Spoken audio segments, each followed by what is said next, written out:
نبوت کے 14ویں برس محرم کا مہینہ داخل ہوا تو ہجرت کی اجازت ہوگی۔ تو صحابہ نے اکا دکا مال اہل نکلنا شروع کیا۔ تو جب ایک اچھی تعداد نکل گئی تو پھر قریش کو فکر ہوا کہ یہ وہاں جمع ہو رہے ہیں، تو انہوں نے مشورہ کیا کہ کچھ کرنا چاہیے۔ تو شیطان بھی انسانی شکل میں آ گیا اور مشورے ہو رہے ہیں اس کو قید کر دو، تو وہ شیطان اس کو کاٹ دیتا، قید کرو گے تو اس کی قوم ہے، قبیلہ ہے، چھڑا لیں گے، کہ اس کو مکہ بدر کر دو، مکہ سے نکال دو۔ کہ مکہ سے نکالو گے جس جگہ جائے گا وہاں اس کی قوت اکٹھی ہو جائے گی، پھر تمہارے خلاف ہو جائیں گے۔ ابو جہل نے کہا ہر قبیلے کا ایک آدمی لو اور اس کے گھر کا گھیرا ڈالو اور جب نکلے اسے قتل کر دو۔ یہ ابو جہل نے کہا۔ تو شیطان نے کہا یہ ہے اصل رائے، کیونکہ سارے قبائل کا تو وہ بنو ہاشم مقابلہ نہیں کر سکیں گے، تو لہذا دیت پہ خود بخود بات ختم ہو جائے گی۔ تو جبریل نے آ کر یہ بات اللہ کے محبوب صلی اللہ تعالی علیہ وسلم کو بتائی اور فرمایا کہ اب آپ نکلیں۔ یہ دنیا کو اللہ نے اسباب کے ساتھ چلایا ہے۔ اتنے بڑے محبوب ہستی کو بھی اس کا پابند بنایا۔ براق تو اظہار قدرت تھا، اظہار ہیبت، طاقت۔ اس نے ایک پل میں اٹھا کے اور بیت المقدس پہنچا دیا، وہاں سے آگے براق بھی نہیں گیا، کن فیکون کے ساتھ ہی گئے۔ تو اب ذوف کا دور ہے، معجزہ نہیں ظاہر ہوا کہ جبریل آئیں اور اٹھا کے مدینے اتار دیں یا براق پہ بٹھائیں اور جا کے مدینے اتار دیں، معجزہ نہیں ہوا، کیونکہ امت کو سبق دینا ہے کہ جب ہم پہ زوال ہوگا پھر کیا کرنا ہے، طاقت میں ہوں گے پھر کیا کرنا ہے، قوت میں ہوں گے پھر کیا کرنا ہے، اجتماع قلوب ہوگا تو پھر کیا کرنا ہے، انتشار ہوگا تو پھر کیا کرنا ہے۔ تو آپ 26 صفر ابوبکر صدیق کے گھر تشریف لائے، محرم گزر گیا، 26 صفر تھا، اور کہا کہ ہجرت کا امر آ چکا ہے۔ دوپہر تھی شدید، ابوبکر رہتے تھے جو بڑا ہوٹل نہیں بنا، بڑا ہوٹل لمبا چوڑا، اس کے پیچھے جو محلہ تھا یہاں تھا ابوبکر۔ وہ جب یہ سب کچھ نہیں تھا تو اس وقت مکے کے دوستوں نے بتایا بھئی یہاں صدیق کا گھر تھا، یہاں اللہ کے نبی کا، حضرت خدیجہ کا، سارا بتایا تھا۔ ادھر رات کو یہ سارے لوگ اکٹھے ہوئے اور انہیں گھر کا گھیرا ڈال لیا۔ گرمیاں تھیں، ستمبر کا مہینہ تھا، تو آپ نے حضرت علی کو اپنی جگہ لٹایا باہر، چادر اوپر لے کے لیٹ گئے، اور آپ ان کو بیچ میں سے چیر کے نکل گئے، وَجَعَلْنَا مِن بَيْنِ أَيْدِيهِمْ سَدًّا وَمِن خَلْفِهِمْ سَدًّا فَأَغْشَيْنَاهُمْ فَهُمْ لَا يُبْصِرُونَ۔ تو شیطان نے شور مچایا، نکل گیا۔ ایک لمحے کے لیے وہ اندھے ہو گئے، پھر ایسے دیکھا تو سویا ہوا، ایسے ہی کسی نے آواز لگائی، اور کمبخت ایمان سے خالی تھے، اور معاشرت اس وقت بھی ایسی تھی کہ گھر گھس کے قتل نہیں کرتے تھے، یہ ان کے اصول تھے کہ کسی کو گھر کے اندر جا کے قتل نہیں کرنا، کہ عورتیں خوف زدہ نہ ہوں، بچے خوف زدہ نہ ہوں۔ انتظار کرتے رہے، جب صبح ہوئی تو حضرت علی اٹھے۔ اچھا انہوں نے کیا کیا، انہوں نے پتھر مارو، دیکھو کیا کرتا ہے، شاید کپڑا ہٹائے چہرے سے، تو پتھر مارے، تو حضرت علی کو پتھر کر ہائے کر آئے، لیکن چہرہ سے کپڑا نہیں ہٹایا۔ صبح ہوئی تو اٹھے تو انہوں نے پکڑ کے پٹائی شروع کر دی، کدھر ہے محمد کا؟ مجھے کیا خبر، تم باہر تھے میں اندر تھا، مجھے کیا خبر؟ تو پھر وہ کہنے لگے ہمیں شک تو رات کو ہی پڑ گیا تھا، اس لیے کہ اسے جتنے بھی پتھر پڑتے تھے کبھی ہائے نہیں کرتا تھا، اور تیری جو ہائے تھی نا وہ رات کو شک میں پڑ گئے تھے کہ یہ وہ نہیں ہے، لیکن بس ہم دھوکہ کھا گئے۔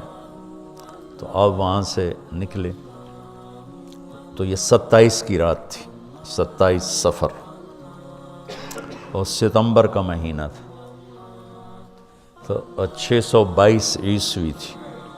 تو ادھر ہے مدینہ اور ادھر ہے جبل ثور۔ تو ابو بکر نے عرض کی میں نے ایک غار ڈھونڈ رکھا ہے، پہلے وہاں چلتے ہیں، تو جب ہماری تلاش ذرا رک جائے گی پھر ہم نکلیں گے۔ تو اللہ کے نبی پنجوں کے بل چل رہے تھے، پنجوں کے بل، پنجوں کے بل اس لیے چل رہے تھے کہ پاؤں کا نشان دیکھ کر کھوجی پیچھے نہ پہنچ۔ یہ ایک علم تھا جو اب مٹ گیا ہے، کیونکہ سڑکیں پکی ہو گئیں تو چور کا نشان ختم ہو جاتا ہے۔ جب سڑکیں کچی ہوتی تھیں تو اس کے قدموں کو کھوجی پہچانتا ہوا چلتا چلتا چلتا اس کے گھر پہنچ جاتا تھا، چاہے وہ 100 میل ہوتا تھا۔ تو یہ کوئی مکہ سے غار ثور 3 میل، تو آپ ایسے جا رہے تھے ایسے۔ ابو بکر کبھی آپ کے آگے چلتے کبھی پیچھے چلتے، کبھی آگے چلتے کبھی پیچھے چلتے۔ تو آپ نے پوچھا یہ کیا کرتے؟ کبھی آگے کبھی پیچھے۔ تو کہنے لگے اخاف الرصد فامشی امامک، اخاف الطلب فامشی خلفک۔ جب مجھے یہ خیال آتا ہے کہ کوئی آگے چھپا ہوا حملہ آور حملہ نہ کر دے دشمن تو میں آگے ہو جاتا ہوں، جب مجھے خیال آتا ہے پیچھے سے کوئی پہنچ نہ جائے تو میں پیچھے ہو جاتا ہوں، اس طرح۔ تو آپ نے بہت شکریہ ادا کیا ان کا۔ جب پہاڑ پہ چڑھنے کا وقت آیا تو آپ کی انگلیاں زخمی ہو گئی تھیں ایسے چلتے چلتے۔ کس قدر نبی اسباب کی رعایت کر رہے ہیں، اسباب کی رعایت کتنی ضروری ہے۔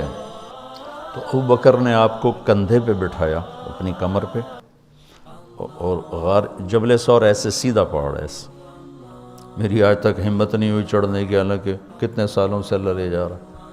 تو آپ کو اپنے کمر پہ بٹھا کے اوپر پورا پہاڑ اوپر چڑھے، پھر آپ کو باہر کھڑا کر دے گا، آپ اندر نہیں جائیں گے، خود اندر گئے، ایسے اس کو ٹٹول ٹٹول کے جتنے سوراخ تھے پتھروں سے بند کر دیے، سوراخ باقی بچ گئے۔